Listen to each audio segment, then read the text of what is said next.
Welcome to episode 210 of Thrive by Additive-Free Lifestyle. I'm Tracey, and together with my sister Jo, we are very passionate about asking questions and seeking information on things that make us a little bit curious. So Thrive is a podcast show that will help you lower your toxic load.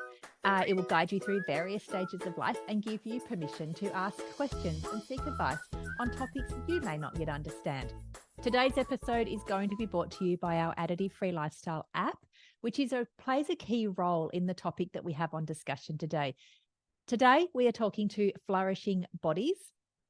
So two amazing women who have an incredible business as well around helping families understand how to navigate that early childhood eating phase. I'll leave it at that. They are incredible. I can't wait to share this episode with you. So let's just dive right in. All right, welcome everyone back to our show. We have got Carmen and Diahann here today to talk to us around the realms of fussy eating. And we were talking a little bit off air before we started recording, and we don't really like that word fussy eating, but it's about the only word I kind of know to put in place there. So Carmen and Diahann, tell us a little bit about who you are and what you guys do in your business as well. Yeah, sure. I'll start off. Hi, I'm Carmen. I'm a clinical nutritionist and naturopath. I've been practicing for over a decade in a private practice here in Sydney. I specialize in reproductive and fertility health for both males and females, pregnancy health, general hormonal health, of course, children's health and gut health. I'm one of the co-founders of Flourishing Bodies, of course, so I also offer a lot of support and consultations via that platform also. But as a mum of one funny little person, I'm very passionate about empowering parents and families to utilize real food and natural medicine to achieve their best health. And I'm so happy that you've invited us to be here today to speak about this topic, because of what I do see on a day-to-day basis in clinic. And it's so important to me to help families to try and get off to a super solid start. And equally, I'm as happy to be here. Hi, I'm Diahann. I think first and foremost, I'm a mum to three pretty amazing little men who are now aged 13, 11 and 8. Prior to becoming a mum, though, I held a long and fabulous hotel career in human resources, specialising in that learning and development arena. And for as long as I can remember, I've always deeply believed in the power of nutrition. But it wasn't until I, experienced my own personal health crisis in my early 30s, where I was diagnosed with chronic urticaria and endured endless unsuccessful specialist appointments, that I decided to go back to where my heart and my gut felt most comfortable, and that was along the natural health route, which ultimately healed me, thankfully. But that journey further deepened my belief in the power of the body when given the right tools. So when I became pregnant with my first child, I left the corporate world and studied nutrition, first at the Australian Institute of Applied Science and then later at the Nutrition Academy. So I'm actually a functional nutrition consultant who shares, I guess, a paralleled passion for education, particularly the type that gives people the opportunity to become the best versions of themselves. So it was these two things combined that were really the catalyst behind the creation of Flourishing Bodies. So being able to partner with Carmen to design and deliver programs that help other people really achieve optimal health and well-being for themselves and their families is both a privilege and, I truly believe, my purpose. Yeah, absolutely. It's such a privilege. It is a privilege, isn't it? Helping people, like, just, we don't have any specialist qualifications like you guys do. We have a whole wealth of knowledge. That doesn't mean I don't think we're learned in things, but it's so important to get really great information from a wide range of people, though. And I think when we stick just to this one stream of medicine, that we can get stuck down that path, of course, and we don't broaden our horizons. And I love that we get to share so many things on this podcast show to help people broaden their horizons and think just a little bit differently around how food and medicines and things that can help our bodies in so many different ways. So I love all that. Thanks. So let's talk a little bit into this sensory issue that kids seem to be having, and so if I go back in time, and I was saying a little again off there, like, I feel like I'm from the olden days, like when my kids were little, but it's so kind of true. Like, I I don't know, I just seem to cook everything from scratch. Actually, not everything, but I definitely cooked a lot from scratch, mainly because I couldn't afford to go and buy all the food that was there. Because again, back then there actually wasn't this huge array of stuff that we have now. And I see kids, and there's zero judgment, right, here on this podcast show, and our listeners will know that. So it's not about that. But mine learned to eat off a spoon and a fork, and they put it in their mouth with their fingers. Like there was no sucking out of a tube, or they didn't exist, like all those things. And I think it's really important that we have that discussion around, is this causing issues in your professional experience? And are there ways that we can avoid these issues with fussy kids? And I'll give you a little story. So I know I made my kids fussy in a way because I didn't like certain foods, right? So I was like, oh, avocado, blah. I still can't even eat it. Like, and I know I know how good it is and I've tried so many ways to make myself like it. And I'm like, what? And there's something about the texture of it. It's slimy and it's like a big booger. So I'm like, I can't do it. and the same as an oyster. I'm like, oh, no. And it's green and gray. I mean, seriously. I can't do it. And so I know I never fed it to my children, right? And now they don't, of course, they don't like it, right? So I get that there's that we can pass our things legacies down to our kids. Yeah. Our stories down to our own children. So that, that in a way has made my kids a little fussier than some others, right? Yeah. Yeah. But I think it goes beyond that when we talk deeper than that. So can we go have a little discussion around that? This is a really great question. And I think, yes, role modeling and the tendency to bring your own food legacies to the table all play a small part, but please don't blame yourself for making your kids truly fussy eaters.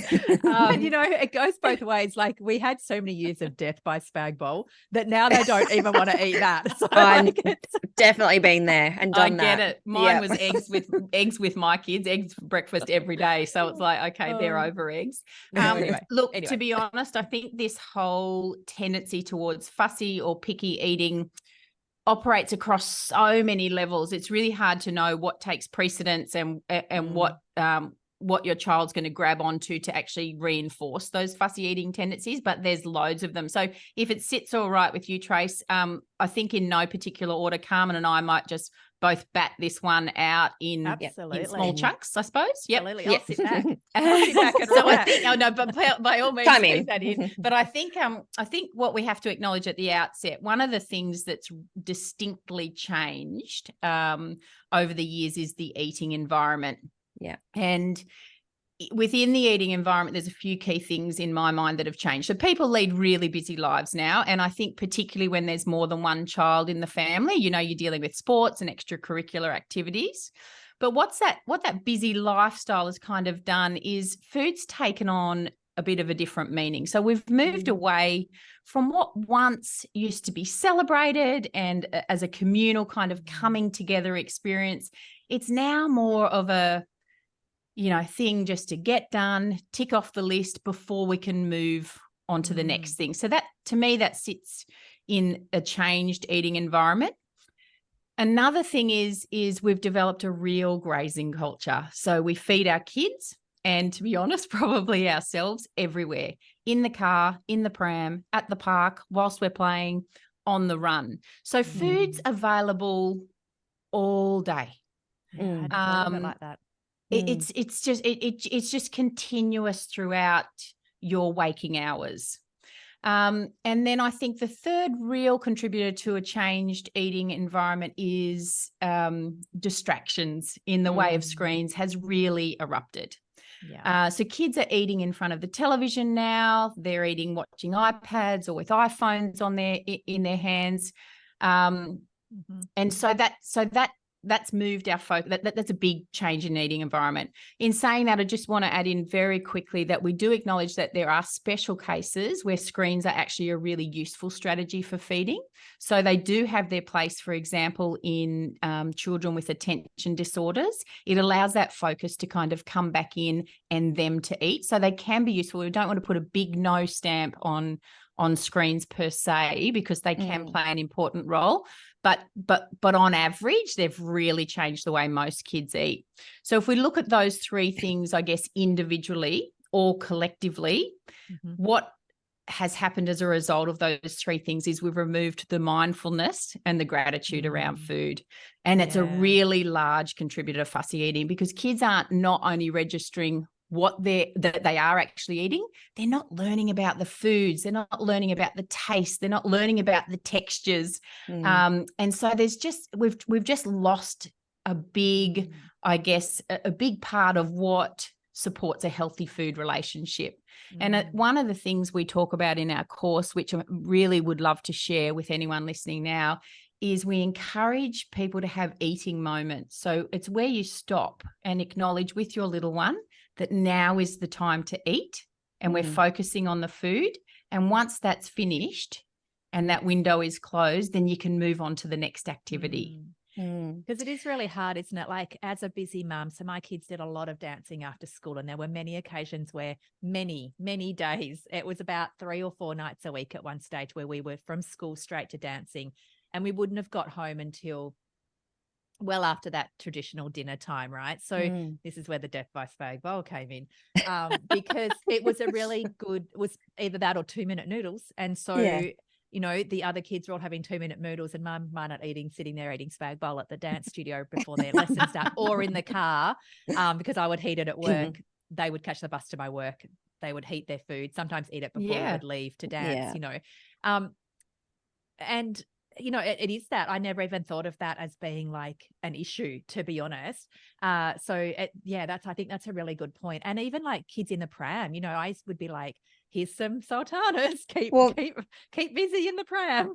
I know, I was just about to say earlier, we're not only when we're using pads or screen time as a distraction to engage them in eating, for the most part, we're often using food as a distraction. If we are at the supermarket and we're like, let's keep them entertained, we'll give them a packet of quiet, whatever to keep them quiet. So there often can be also become that association of just the constant grazing and snacking, because that's what they're attuned to, you know. And even sometimes sitting in front of the TV, you know, we've all got that having a snack in front of the TV type of culture now. It's don't get me wrong, there's parent survival that sometimes we need to to go into, you know. Especially when we're, you know, rushing around and trying to get our you know, errands done out there. So again, zero judgment. That's what you need to do.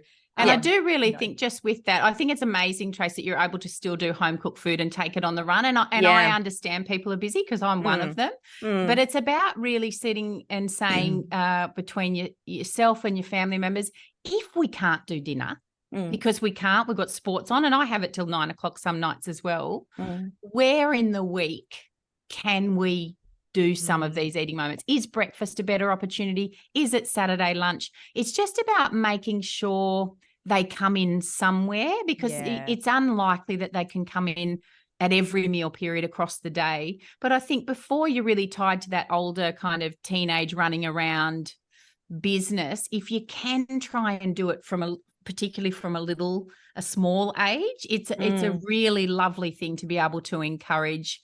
And I do it now in the sense that, not all the time, but it's literally, particularly on the weekends, I have a common saying that's the kitchen is open and then the kitchen is closed. And then outside of that, don't come to us for food. Now is your time to eat. And that's just an extension of how I've parented the boys. So they kind of know that, yep, okay, I've got a register, I've got a small window because mum's going to shut the kitchen.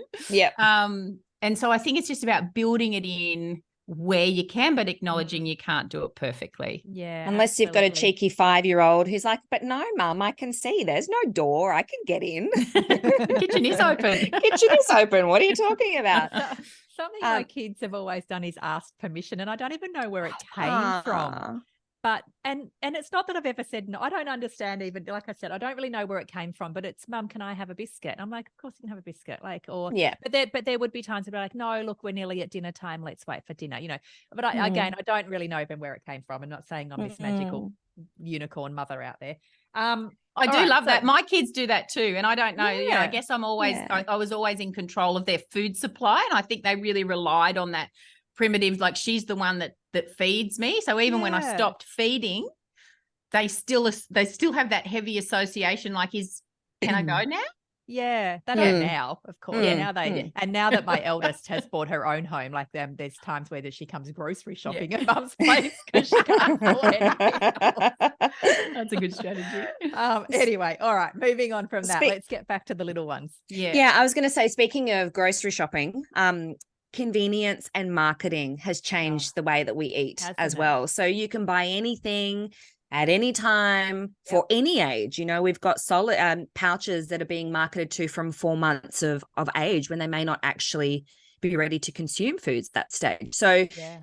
you know, and again, which, let's be honest, these convenience can be really useful at times. Like, again, no judgment around that. But I guess what it has done is that it's made us gravitate towards this option more often and very early on in a little one's life, hence that 4-month pouch, you know. So doing so that it's changed the perception of what food is and then also how it should taste to them. So they're being exposed to greater levels of sweetness and very early on. Yeah. In a much greater quantity, and as you know, in a very fake chemical way as well.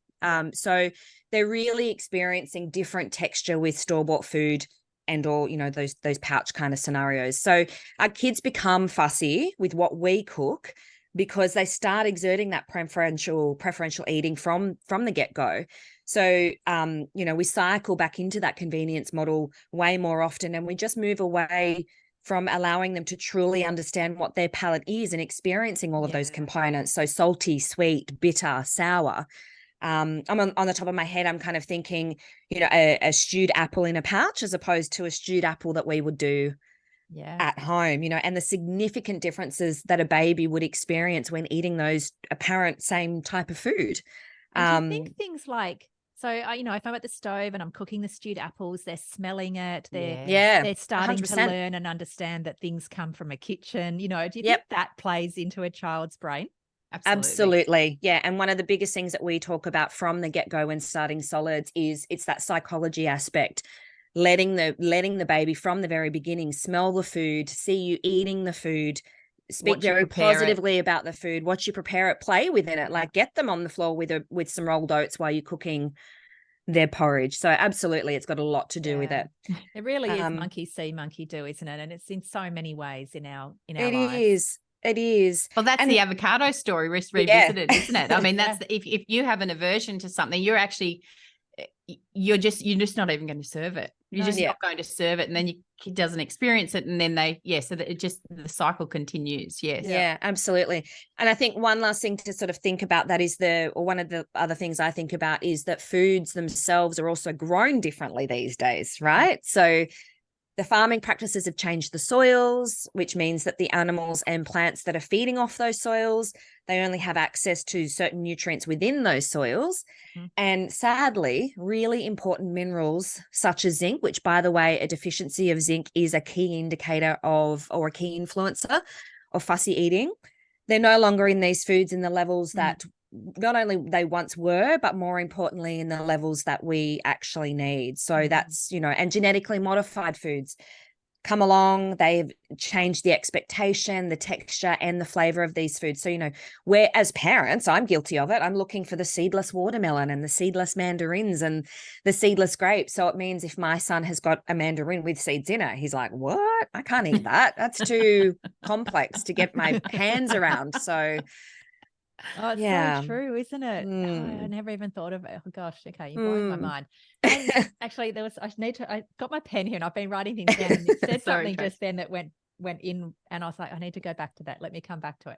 All right, it'll come back to my brain. My brain. Okay.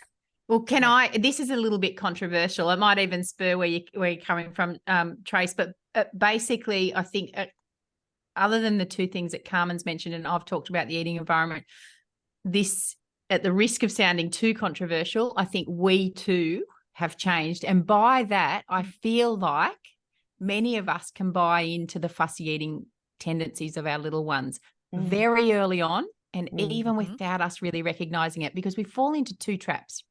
Number one is we give them too many options. So we offer second choices if Bub doesn't like the first one.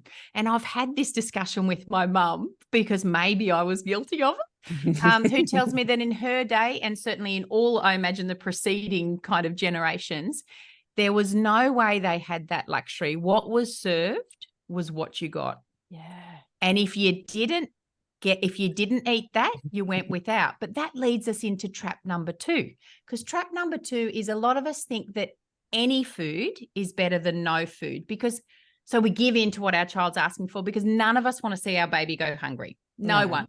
Okay. Mm-hmm. So we don't stand our ground, and we don't put in reasonable boundaries around eating, be it the times that they're allowed to eat or the foods that they're allowed to have. And so sadly, we set up the expectation with our babies and kids and toddlers that they can be fussy and they will get what they want if they just keep pushing until we just go, enough, you can have toast. Yeah, absolutely. Just have toast, just don't go to bed hungry.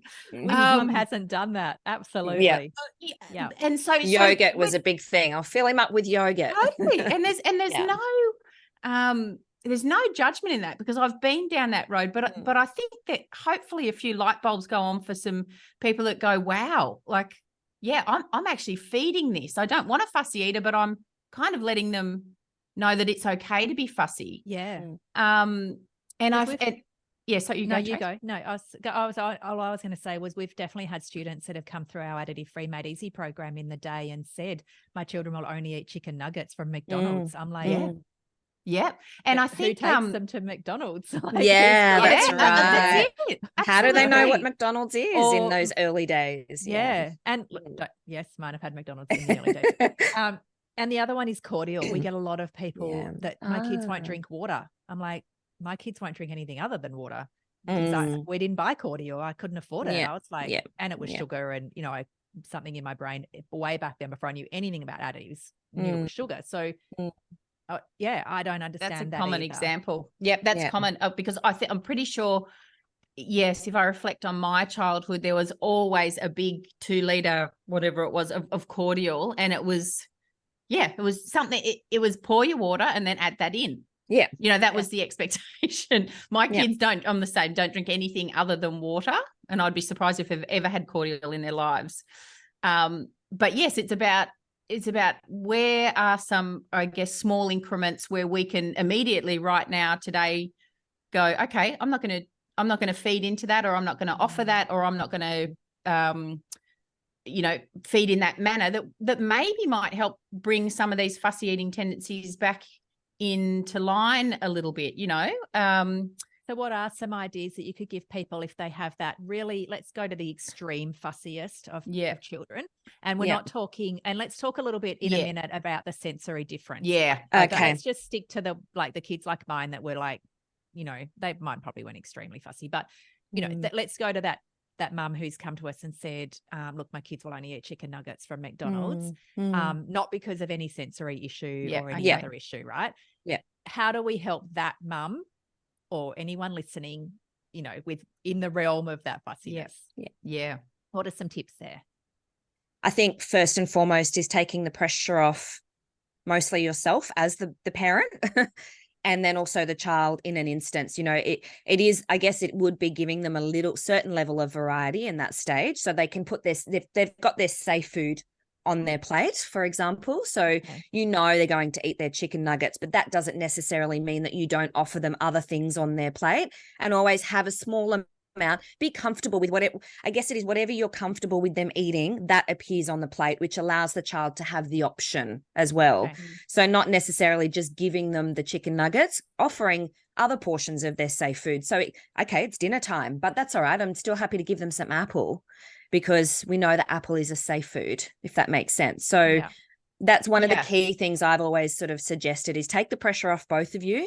Don't let the anxiety, give them the opportunity. It kind of almost comes back to a little bit of that division of responsibility, but make sure that there's those other options always offered, and there is a safe food there, perhaps in the smallest amount. Yeah, I think that's really important. It is encouraging. Yeah, darling, you can eat whatever is on your plate. And if you run out of those chicken nuggets, that's all that's available. So how about we try something else, and it's repeated exposure as well. So they might not have the tomato at that meal, but that tomato keeps showing up. So eventually I might give it a go, because I've run out of chicken nuggets and I'm feeling pretty hungry. Yeah, I think one of the big things, which is an extension of that, is it just depends on the level of how fussy your little one is. Of course. So we have this beautiful, Carmen mentioned division of responsibility. It's something we do in my home, and I encourage every home to do it, is we have what we call mealtime middles. So it's not putting it on your child's plate, but it's putting it in the middle and allowing them to invite themselves into eating that. Yeah. So, for example, you know, whether we've got, you know, fermented garlic or olives or chopped up cucumber or whatever it is, well, I tend to serve a protein portion and maybe, if the roast veg aren't in the middle, some veg. But then in the middle, that all my kids, we have it every night, all my kids know that they are free to add anything from that middle in any quantity that they want onto their plate. And if they're left hungry after what they've eaten on their plate, the only place to go is back to the middles. And it really lets the kids, until they build, I guess, that whole safe philosophy. And we say safe because that's what a kid is comfortable in eating. It allows them to kind of see everyone else eating it the first night and going, that's okay, all right. Or it allows them to pick it up and play with it, but not eat it. And that's great. You know, so but it allows them the control. Yeah. And one of the things we talk about in our in the course, when we have a, you know, lovely interview with the gorgeous Chaya Tid, she's a feeding specialist and a nutritionist, and we do loads of stuff around psychology and play. But if there's one thing we can tell any new parent that might be listening now, is there's a really significant developmental leap around that 18 months of age, and your gorgeous prior little eating machine is now about to pivot really quickly and express refusal anywhere and anytime, because it's at that 18-month mark they learn, okay, one way I can control my parents or anything in my surrounds is by the food I choose to eat or not to eat.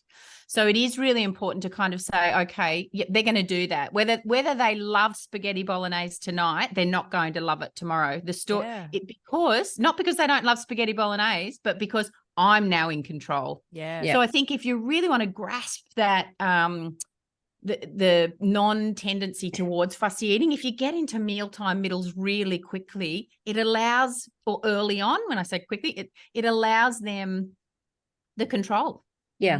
So they can't control it if it's not on their plate. They can only control it by putting it on their plate. So that's the number one tip I would give for anyone that's encompassing fussy eating, is definitely don't put too much on their plate.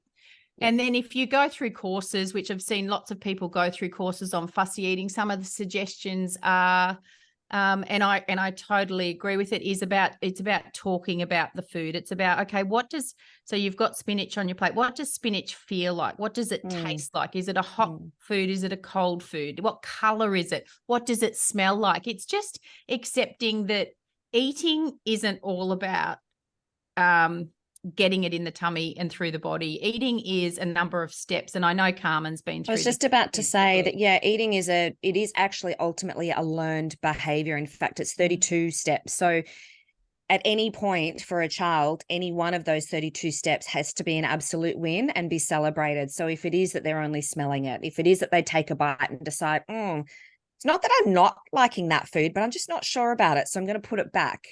Reoffer, making sure that it's a win, basically.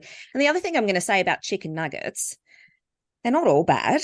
We just have to give them the homemade ones with the sneaky greens in there, and then that's okay if they love chicken nuggets, because I love a chicken nugget too, but I much prefer that it's a non-processed one, which means they have that less of that desire for it. But we'll probably get into that at some point.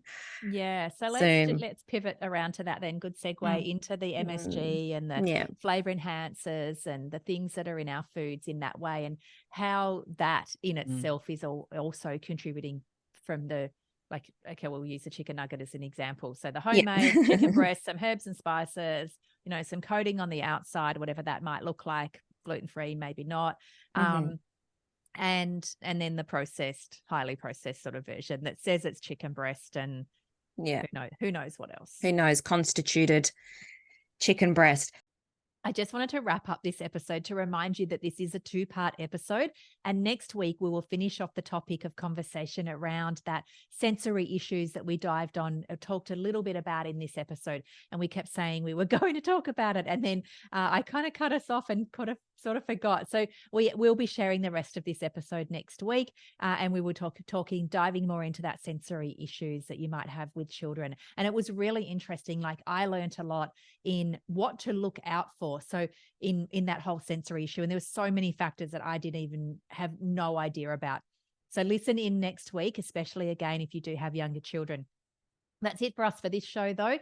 Please, if you can, give us a review. We love seeing and reading your reviews on any of the app stores. So the Apple App Store and obviously Google Play. If you're listening outside of those, you actually can't leave us a review. But if you can jump into those Apple or Google stores and leave us a review, that would be really, really appreciated. And like I said, all the show notes for this will be over on our website at additive-freelifestyle.com/podcast 210. So this was episode 210. So a podcast 210. Or if you just go to our website and search podcast, you will see all the podcasts that we have recorded in the past. Thanks again for listening, and we will see you next week.